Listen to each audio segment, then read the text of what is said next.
Assalamualaikum warahmatullahi wabarakatuh. Kami akan mempresentasikan tugas demonstrasi kontekstual yang berjudul Degradasi Nilai, Karakter, Lingkungan, serta Konservasi Nilai dan Karakter.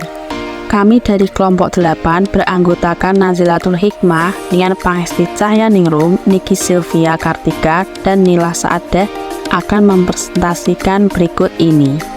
Kesimpulan dari konsep degradasi nilai, karakter dan lingkungan, konservasi nilai dan karakter, konservasi seni dan budaya, konservasi sumber daya alam, dan agen konservasi adalah sebagai berikut.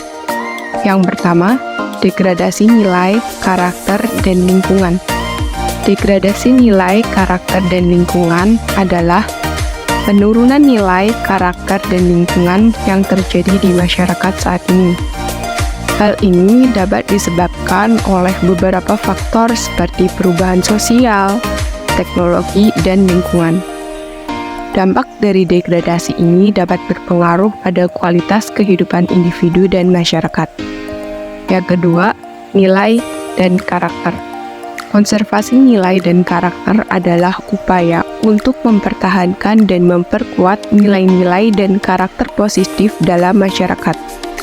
Hal ini melibatkan pendidikan karakter di sekolah, peran orang tua dalam membentuk karakter anak-anak, dan menciptakan lingkungan yang mendukung perkembangan karakter yang baik. Yang ketiga, konservasi seni dan budaya. Konservasi seni dan budaya adalah usaha menjaga warisan budaya dan nilai-nilai tradisional. Hal ini berkontribusi pada identitas dan kekayaan budaya pada suatu masyarakat. Usaha pada konservasi ini mencakup pelestarian seni, tarian, musik, dan tradisi budaya setempat. Kemudian, konservasi sumber daya alam. Konservasi sumber daya alam adalah upaya untuk melindungi alam dan sumber daya alam yang terbatas.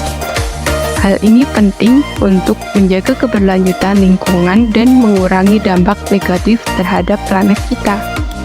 Konservasi sumber daya alam mencakup praktek pelestarian lingkungan, pengelolaan air, pengelolaan hutan, dan energi yang berkelanjutan.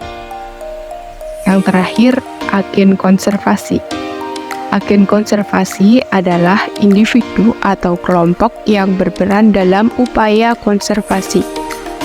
Mereka dapat mencakup guru, orang tua, pelestari lingkungan, dan anggota masyarakat yang berkomitmen untuk memperbaiki nilai, karakter, lingkungan, seni budaya, dan sumber daya alam. Pada poin kedua, menjelaskan konsep yang memiliki peran penting dalam pembentukan agen konservasi budaya dan sumber daya alam.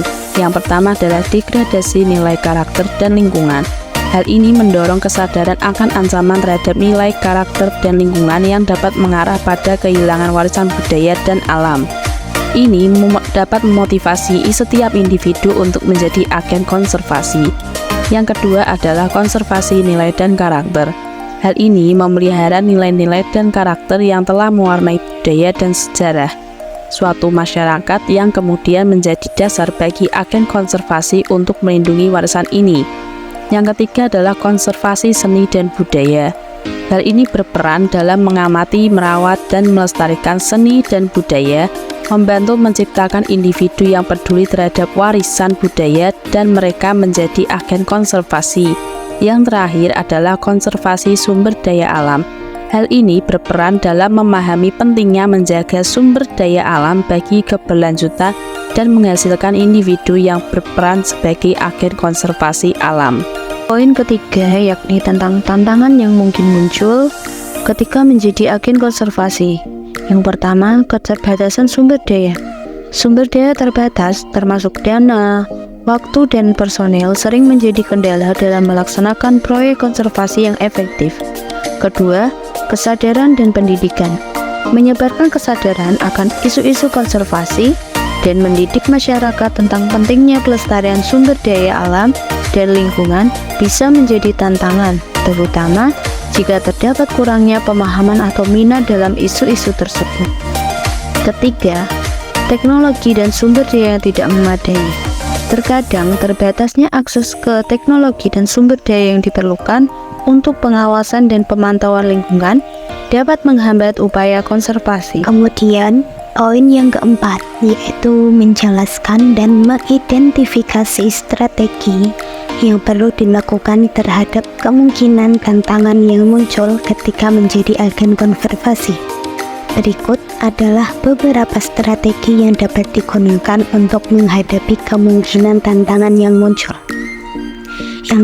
Yang pertama ada komitmen dan kepemimpinan, di mana hal tersebut itu penting untuk memiliki komitmen yang kuat terhadap tujuan konservasi dan berperan sebagai pemimpin yang memimpin dengan contoh.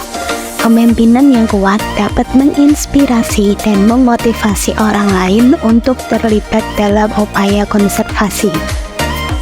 Kemudian yang kedua ada kemitraan dan kolaborasi, di mana kerjasama dengan berbagai pemangku kepentingan termasuk pemerintah, organisasi non-pemerintah, dan komunitas lokal adalah kunci dalam mengatasi banyak tantangan konservasi.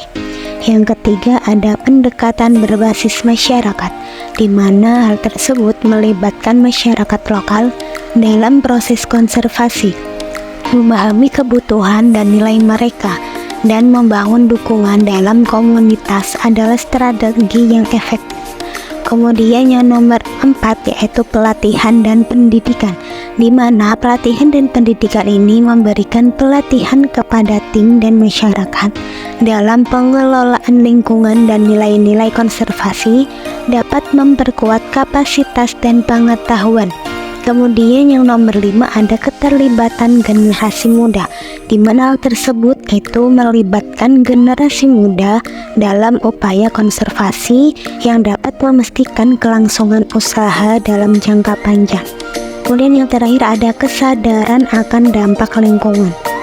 Hal ini dapat memperkuat kesadaran akan dampak lingkungan dan keberlanjutan dalam keputusan sehari-hari. Terima kasih atas perhatiannya. Wassalamualaikum warahmatullahi wabarakatuh.